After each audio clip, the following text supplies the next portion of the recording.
wabarakatuh. Perkenalkan, nama saya Nurul Amalia. Saya dari kelas C. Saya konsentrasi Public Relation.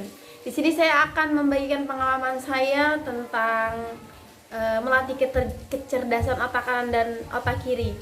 Jadi selama saya mengikuti tes untuk pelatihan kecerdasan otak kanan dan otak kiri, di situ saya disuruh untuk memilih beberapa opsi untuk ada poin A dan poin B, dan mereka itu jadi jawabannya mendominasi. Jadi misalkan jawaban banyak yang A itu mendominasi otak bekerja sebelah kiri, dan misalkan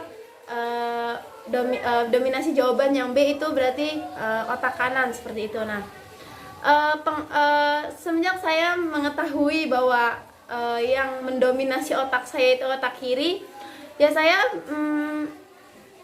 merubah kebiasaan saya agar otak kanan saya lebih bisa dipakai lagi. Maksud saya waktu SMA saya juga pernah belajar tentang kebiasaan otak kanan dan otak kiri. Jadi otak kiri itu kita bingung ketika kita mengingat memakai otak kiri, kita tuh gampang lupa akan sesuatu hal itu. Sedangkan jika kita mengingat dengan menggunakan otak kanan,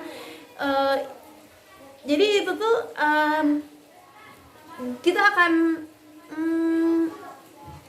sangat hafal gitu kan.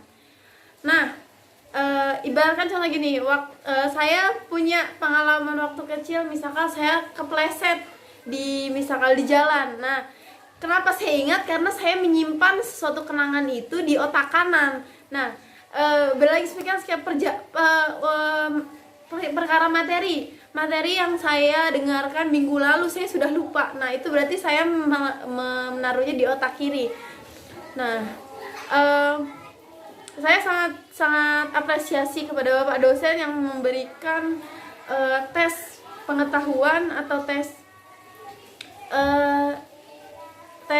yang ada menggunakan yang agar mahasiswa tuh tahu yang digunakan tuh antara otak kanan dan otak kiri, seperti itu.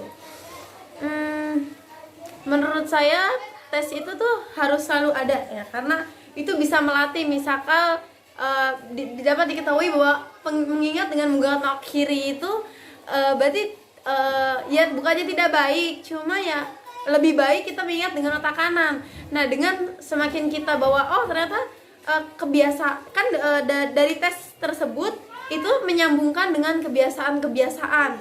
Misalkan kebiasaan kita akan mempengaruhi kerja otak kita. Nah, dengan kita mengetahui bahwa otak kita yang dipakai ini otak kiri, kita bisa merubah kebiasaan yang biasa kita lakukan, berarti itu tidak baik. Nah, maka dari itu dengan kita tes lalu kita tahu kesanggupan otak kita, jadi kita bisa merubah kebiasaan sehingga di pertemuan selanjutnya bisa jadi kita berpindah cara berpikir ke otak kanan. Nah, seperti itu. Ya mungkin tidak mudah, tapi yang namanya manusia itu harus berubah dari yang kecil sampai yang besar, dari yang tidak tahu menjadi tidak tahu, dari yang kurang hebat menjadi yang lebih hebat. Nah, semoga Bapak dosen tidak bosan-bosan untuk memberi kita kuis mengenai talenta otak kanan dan talenta otak kiri. Mungkin cukup sekian sharing dan obrolan santai yang saya sampaikan. Kurang lebihnya saya mohon maaf. Wabillahi taufiq walhidayah. Wassalamualaikum warahmatullahi wabarakatuh.